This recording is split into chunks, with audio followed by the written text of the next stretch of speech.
Can I clarify something? The thing is, I was asking you not only about the US-Iranian relations, but also about the US-Russian relations. Would you agree that we have fundamental ideological differences on key issues of international law?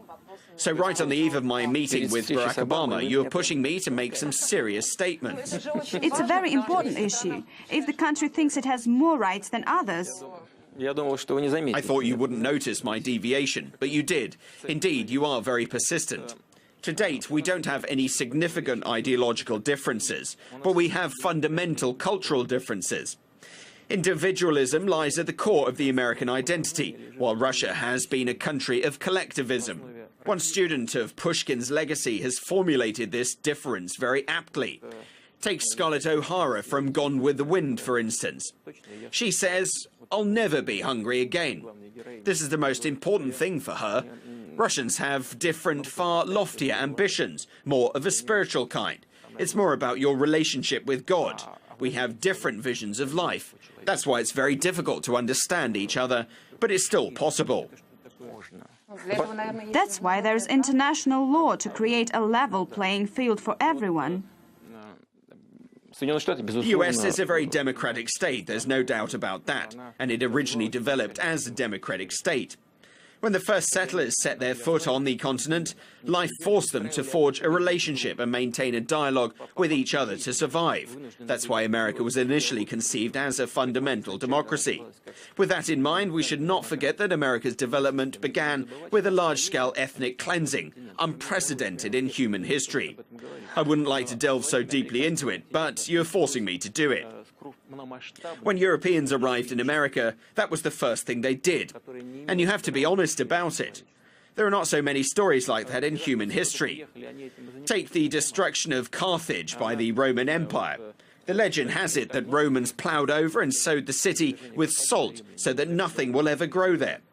Europeans didn't use the salt because they used the land for agriculture, but they wiped out the indigenous population. Then there was slavery, and that's something that's deeply ingrained in America. In his memoirs, US Secretary of State Colin Powell revealed how hard it was for him as a black man, how hard it was for him to live with other people staring at you. It means this mentality has taken root in the hearts and minds of the people, and is likely to still be there. Now take the Soviet Union. We know a lot about Stalin now. We know him as a dictator and a tyrant. But still, I don't think that in the spring of 1945, Stalin would have used a nuclear bomb against Germany, if he had one. He could have done it in 1941 or 1942, when it was a matter of life or death.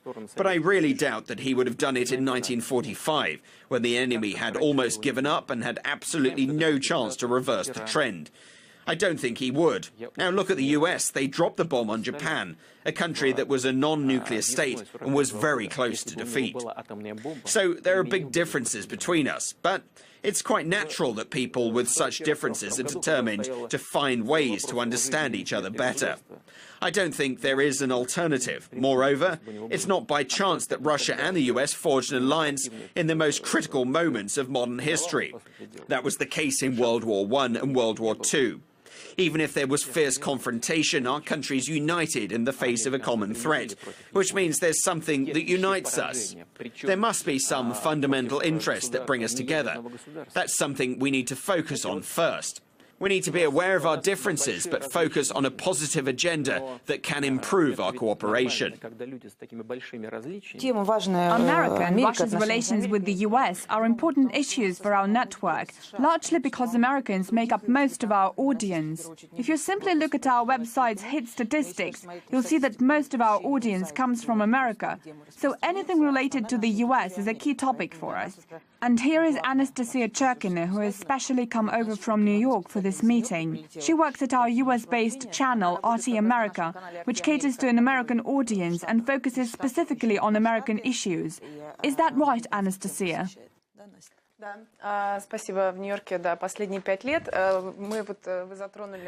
Yes, thank you. I've lived in New York for the past 5 years. You have mentioned the fundamental differences as well as the common features that Russia shares with the United States. I would like to go back to our diplomatic relations and the present issues of international law. When I meet American politicians and Russia experts these days, I often hear them acknowledge off record that the Magnitsky Act has effectively come to replace the Jackson-Vanik Amendment, which demonstrates the same outdated approach towards Russia. As we know, when Barack Obama met with Mr. Medvedev during the summit in Seoul last year, he made some hints, saying he would have more flexibility after re-election. I see you guys just don't get off their backs, do you? This is the last question, I promise. Obama hinted that it would be easier for him to cooperate with Russia. However, that is not what we're seeing today. We've already touched upon many of our remaining issues with the US. Why do you think the reset has not worked? And can it ever take place in the first place as an equal, reciprocal process? Or is it that Russia is always expected to sacrifice its national interest? Any state pursues its national interests, and the US is no exception. What's unique here is that the collapse of the Soviet Union left America as the world's single leader. But there was a catch associated with it, in that it began to view itself as an empire. But an empire is not only about foreign policy, it's also about domestic policies. An empire cannot afford to display weakness, and any attempt to strike an agreement on equitable terms is often seen domestically as weakness. But the leadership cannot afford to display weakness due to domestic policy considerations. I think that the current administration realizes that it cannot solve the world's major issues on its own. But first, they still want to do it. And second, they can only take steps that are fit for an empire. Domestic policy considerations play a huge role. Otherwise, you would be accused of weakness. In order to act otherwise, you either have to win overwhelming support, or there must be a chance in mentality.